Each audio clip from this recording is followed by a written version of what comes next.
Good morning, everyone, and welcome to the third part of our series on universal design for learning. This morning, we're going to talk about universal design for learning in the classroom. Again, this is part 3 of a 3-part series. Part 1 is an introduction to universal design. Part 2, we covered variability, and now part 3 is UDL in the classroom. So my name is Amy Julian. I'm the director for the Illinois Center for Specialized Professional Support at Illinois State University, and I am happy to be here today to share with you some ideas for how to incorporate universal design into your classroom. And ICSPS is funded by the Illinois Community College Board, and we'd like to give them our accolades. So real quick, as we get started here, how well do you know UDL?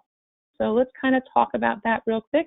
If you want to post in the chat there, number 1, not at all. Number 2, somewhat. Number 3, I've had a training or 2. Or 4, I could write a book. Where do you fit in the scheme of understanding universal design? I'll give you a second to let people post. All right. I'm going to continue going, but please post that in there because I like to see where my audience is.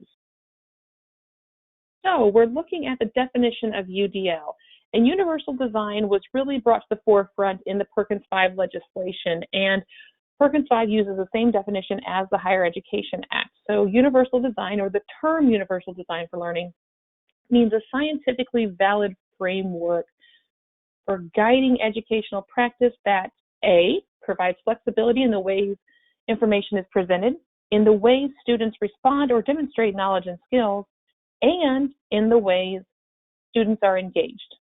It also reduces barriers for instruction, provides appropriate accommodation, supports, and challenges, and maintains high achievement expectations for all students, including students with disabilities and students who are limited English proficient. So that is the definition that we see in Perkins. That is the definition that we see in the Higher Education Act. And that is really where UDL has really come to the forefront. We've been talking about universal design for about 10 years now, but universal design has kind of got some reinvigoration just over the last year and a half. So in the spirit of universal design and looking at our learning environment, we want to touch on a couple things that we've done here for you today. So again, many of you are at home, or I'm assuming many of you are at home due to the current COVID situation. And when you're at home, you're able to self-regulate. So when we look at regulation, we look at, you can sit anywhere you want. You could be sitting in a lounge chair, you could be sitting outside, you could be on a boat, you could be anywhere you want. You can stand or walk around. We'd like you to pay attention and engage, of course, because IECC wants you engaged. But at the same time, you can walk around or stand or do anything like that. You could be eating breakfast, have that cup of coffee, or at this point, getting ready for lunch. So looking at how you're eating or engaging, that's a regulation. Fidgeting, I am a foot tapper. I also tend to doodle. So those are things that I do in the office or even in a presentation. The act, looking at what we have to cover. We're going to go over an agenda. So you're going to get to see what the next 30 minutes has in store for you. In addition, we're going to look at that chat box as we already have, and look at the ways in which you can chat and engage, and then raising your hand. You could do that. We can participate and see whose hands are raised. And then you also have that opportunity to doodle. Many of you take notes, or maybe you want to take notes. Go ahead and do that at home. And then the perceived, what are we doing? We're screen sharing, so you can see my screen, and we're all talking together. You also have a personal copy of the slides, so that is something that's in your handouts for you. That's a good execution of universal design to give your students information ahead of time. So a personal copy of the slides, which you can then use.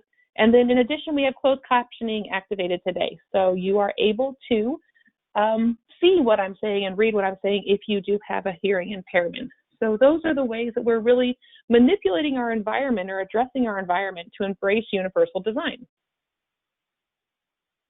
Our goals for today, this is kind of our agenda. Again, these are smaller sessions. So the agenda is really to explore the application for UDL in your classroom. And so this session is more for I've at least had a training or 2, maybe the first one's this morning, because we want you, or we're assuming that you know a little bit about UDL. The UDL core concepts are architecture, neuroscience and learning, the how, the why, the what, and we're really looking at sharing those great concepts that CAST has really elevated for us over the last few years. We're going to talk about engagement and practice and sustained effort and persistence. We're going to talk about engagement and practice and optimizing relevance, value, and authenticity, and how we do that through the concepts of UDL to really apply what we're wanting to do and make it accessible for all of our students. And so when we look at universal design, we talk about how it is a core concept and the barrier is the environment, not the learner. This is something that really rings true within UDL application, and it is something that is really a challenge sometimes to our educational system, especially when we look at variability. So the variability is the norm. There is no average. There is no one size fits all. And so the barrier often it sees itself as the environment, not the learner. So what can we do to make our environment more appealing, our environment more engaging, our environment more open and accessible for our students? And I'm going to say this a couple times. I've probably said it about 10 or 12 this morning. Universal design for your learning, UDL is not a checklist of things to do. It is a lens about thinking about everything you do. So once you've heard these concepts and once you've looked at the world through the lens of UDL, it's a little hard to not see opportunities for UDL as you move forward. So I challenge you to think about where you see UDL throughout your world, because variability is the norm. And we learned the last session about the idea of the cockpit, which also then translates to our cars. How many of you are able to move your seat in your car? How many of you are able to move your steering wheel in your car? Maybe when you had a child, you had a stroller and you were able to adjust the level of the grab bar for the stroller. That's all universal design. That's the idea of accommodating and not just having one size fits all. So again, we're going to go real quick through this part because we've covered a little bit. But UDL and the learning brain. There is no average brain. Talked about that a lot in the last session. The brain has incredible plasticity. So it's able to learn and grow and evolve. And one of the things that we really talk about in neuroscience is the idea that if we keep the plasticity up, we can evolve and change different parts of the brain. So one of the things that has been known as a issue within women and men's brains is the idea of spatial reasoning. And so men tend to have better spatial reasoning skills than women. And what they did was they did a large study and found that the reason was because women did not play with Legos or building blocks when they were small. They played dollhouse. And if you played dollhouse or followed those gender stereotypes, your brain is not wired to follow the idea of spatial reasoning. And so once you introduce those tools and those toys to female children, they do just as well with spatial reasoning. So you can learn, and the brain is ever evolving. And goals drive the nervous system. So you have the strategic network, you have the affective network, the why, and the recognition network, the what. So we're going to start with the why and think now about the how. And what I want to start with the why is really looking at why universal design is important and why equity for courses at a distance are really relevant. So first statement, all students need equitable access to digital and print materials and technologies used to deliver instruction remotely. Yes, exactly. We've all experienced remote learning. We're all in the throes of moving classes online. So we're looking at ways in which we can really embrace virtual learning. Thoughtful approaches will be needed to support all students as learners within the new model for teaching and learning.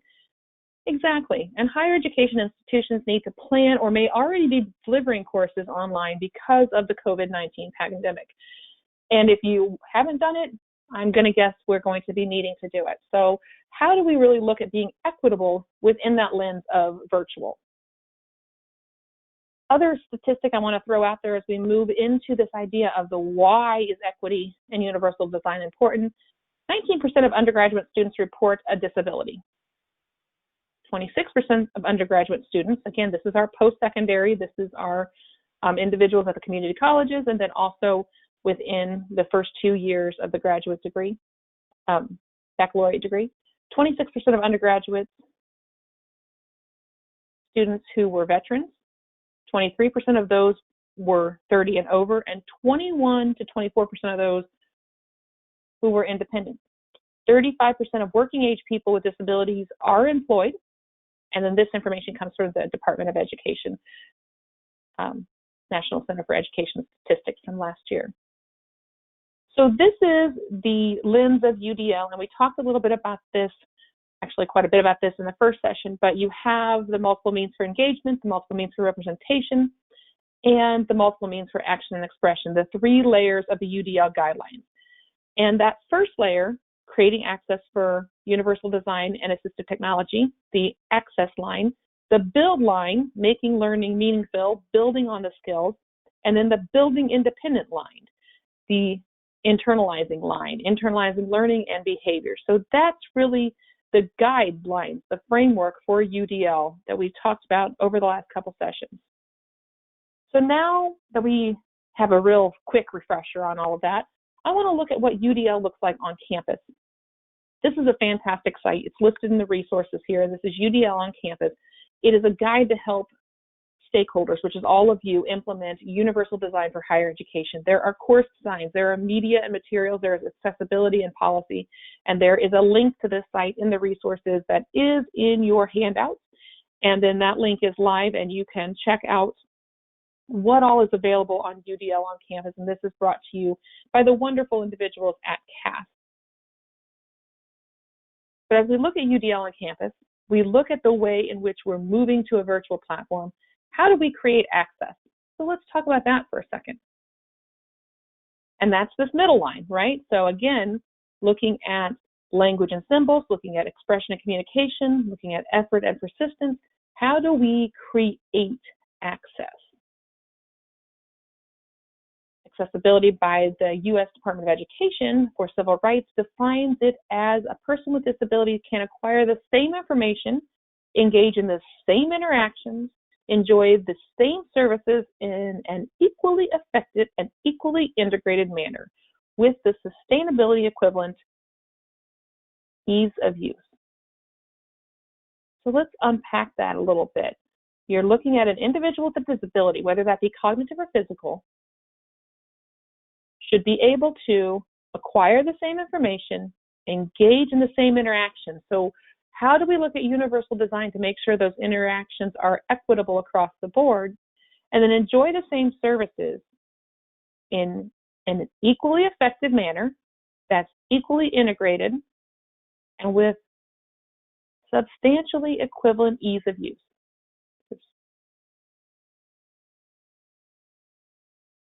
So what can you do? You're saying, okay, I'm hearing you, Amy. This is what I want to do. What can you do? Let's look at this from just 3 bullet points here. First of all, you can find out what your institution policies and practices are around accessibility and accommodations as you move your course online. So what is IECC doing to support you? What's going on in that arena? Number 2, you can share your policies and resources with your students and add them to your syllabus if it's online. So that's something that's usually required, and I believe it probably is within your institution, but anything that has to do with student support services should be in the syllabus. And if it's not, maybe even more important that it's on there now. Also consider being sure your students have access to your syllabus before school starts. So before you're expecting them to be in the classroom or engage in the classroom online, make sure they have access to that syllabus so they can see what their semester looks like. Make sure they're aware of the policies that are happening on campus. Make sure they're aware of the resources that are available to students as they move forward. So inform yourself about where your students can go for help and share that information with your students early and often. So one of the things that I like to do when I teach is I talk about, what are those avenues that we have at our institution that allow you to get someone to help you with your reading or get someone to help you with your test taking. And then build your own and your students' best practices. So what has worked well? And it's not anyone's, it's not an issue to have somebody reread your test. It's not an issue to have someone look over your work. It's not plagiarism. We go over what that is all the time. but really be informed of what your institutional policies are, what your resources are, and what you have at your fingertips to assist you in better serving your students. So how can you get help around accessibility? In the chat, I'd like you to share something that you know or something that you would like to know about how to address accessibility for students if courses move online or when courses move online. Also, I'd like you to share these via email, maybe jot them down. I want to give you a multiple means of being able to engage. So maybe you're just going to share them with your community once the webinar is over, or you can engage right now. You can pick. I'm going to give you a minute to put some things in the chat there. Again, what is something that you know you would like to know about how to address accessibility with your students?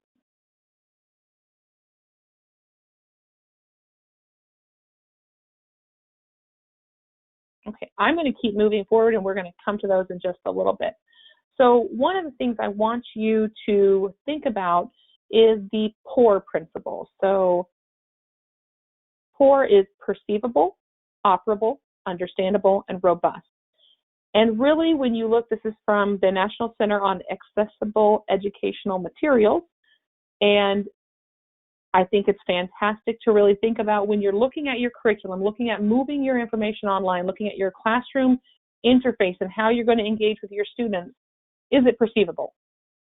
Is it operable? Can they do it?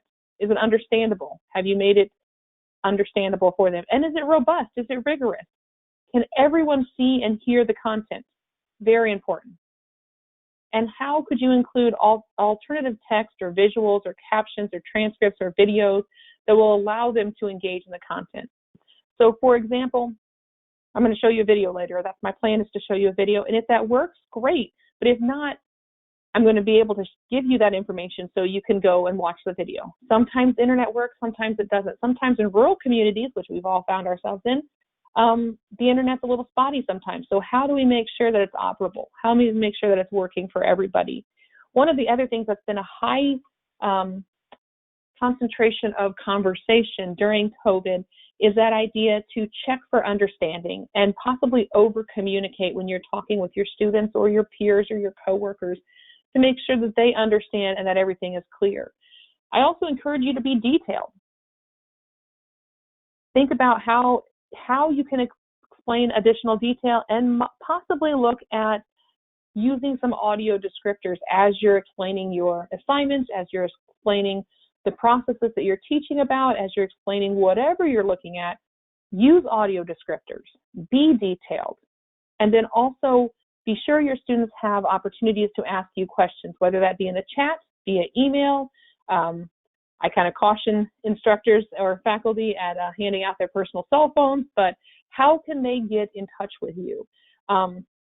You might be able to do that through your online course, or you might be able to set up a remind. Just, it depends on what your institution would like to do for you. So let's think about, and again, the captioning, the video transcripts, the sending things ahead of time, making sure that we are perceivable, operable, understandable, and robust. So videos, right? We've all talked about videos and using videos for online instruction, and a nice theme is often, hey, if I need to know how to do something, I'm going to YouTube it, right? Anybody ever use that? So videos can be a very powerful medium for conveying information, and captions and transcripts can make the content for the video accessible to everybody. So that's fantastic, and I really encourage you to look at this, and let me tell you a reason why it's important that you caption your content. So video scenario, this is Newton's first law, the influence of friction. And I'm not going to show you this video, but the content is physics. The format is a video. The scenario is the instructor video records a lecture and uploads it to the school's YouTube channel for the students to use. Videos with no accessibility, and it's posted without any captioning. So here he is. This is Newt. He's having a great time, and he's talking about physics. Okay? That's the lesson. Videos with bad accessibility, so the students go onto YouTube, they turn on the closed captioning because it wasn't closed captioned by the professor, it wasn't rendered, And what happens is, if you look here, this has nothing to do with physics. A stop, so again, it seems like it's trying to make a romaine arrest rather. So poor accessibility or poor closed captioning is just as limiting as no accessibility. And again, closed captioning is artificial intelligence, and we do not have it at a place that it's ideal. I mean, some of my words here are probably popping up incorrectly, but at the same time, it's on us as instructors to be sure that that information and that content is aligned with the curriculum and wanting to say what we want it to say. And trust me, you do want to go out and look at this information before you post your information. So captioning in YouTube, this is just a place you can go. And again, this is a live link for you. How do you manage subtitles and closed caption and information that you can do there? And I encourage you to do that with your classes. If you're going to have videos or if you're going to record your live class and post it, YouTube is the best AI for that. You do also have closed captioning on PowerPoint. You have closed captioning in presenter mode on PowerPoint. You have it on Zoom. And in addition to that, it is available on Google Slides. So if you present on Google Slides, you can also activate your closed captioning. All of them are good. I don't think there's one any better than the other. The benefit to YouTube is that you're able to edit that after the fact. So audio descriptors. I have mentioned this a little bit, but I really encourage you to do audio or infuse audio descriptors. This is added videos, post-production. The narrative describes relevant detail about the on-screen action. Who was in the room? What does the physical space look like? What are the people's expressions, etc. And there's a nice link there to really look at how to engage with audio descriptors. And again, when you're instructing, when you're teaching, this is new content for our students. How do we express that in a way that allows them to get that information? And in addition, again, be sure you're checking for understanding and be sure you're making yourself accessible, because we don't have office hours in the era of COVID. So how are we able to connect with our students and make sure our students feel supported and make sure that they feel the community that is your community college at IECC, but at the same time, we have to do that from a distance. Here are some great resources, and I'm going to walk through these, and then I want to show a few minutes of the video about universal design at McGill University. So the first one is a full video. It's about 10 minutes. I'm going to show you about 4 minutes of it. The free UDL resources and tips, these are fantastic. These are all put together by Cass.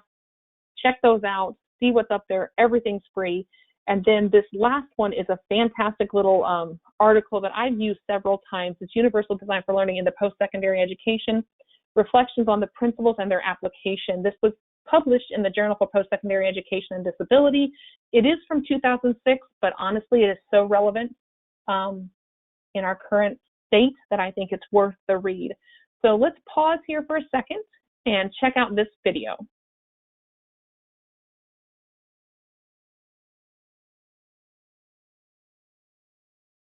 All right, wasn't that fantastic?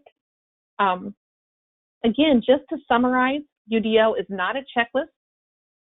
I encourage you to infuse UDL based on your goals. Whatever your goals are, look at ways in which you can infuse UDL in your curriculum, in your everyday life, in your actions, with your students and with your coworkers and with anybody who you interact with. How can you make your life a little bit more accessible to others? I also challenge you to teach the students how to learn, not just what to learn. And I think that is so very important. We have to teach our students how to learn, how to be critical thinkers, how to approach problems and solve problems, because that is what's going to make them successful adults, not simple regurgitation of information. UDL varies in every context, and small changes can make a big difference. And I really would like you to think about how, after leaving today, how you can take or do 3 things that are going to infuse UDL. Maybe you're going to send your syllabus out early. Maybe you're going to be sure that all your lectures are pre-recorded and you've done closed captioning. Maybe you're going to provide multiple means of assessment. And we didn't talk about that a lot, but I think that's something that we really do need to look at. As you engage with your students and as you engage with the way in which you're assessing them, especially in this virtual realm, how do we look at multiple ways do we assess our students? How do we look at opportunities to share that information and allow them to have opportunities to take tests, opportunities to do projects, opportunities to do all those things that were talked about in the video that really allow multiple means of assessment. And then, again, universal design for learning is an approach, a scientific framework, designed to improve and optimize teaching and learning for all by setting clear, rigorous goals, anticipating barriers, and proactively designing to minimize those barriers. I encourage you to think about how you can use UDL, not only in your classroom and your experiences with your students, but in every aspect of your delivery of communication. So, last question here is, what is your takeaway and what questions do you have? Go ahead and post those in the question box or the chat box there, and let me know what your takeaway is. And while you're doing that, I'm going to show you this resource. Again, this is our Illinois Center for Specialized Professional Support Universal Design for Learning web page. It is on our home page under CTE. There is a mark for UDL. And we have a 2020 series that CAF did for us. And in addition to that, we have a plethora of universal design resources. So actually all of those that I mentioned today are on that website, as well as some other great resources. So please go on and check that out. Thank you all for attending today. It has been a pleasure. Let's see what questions we have.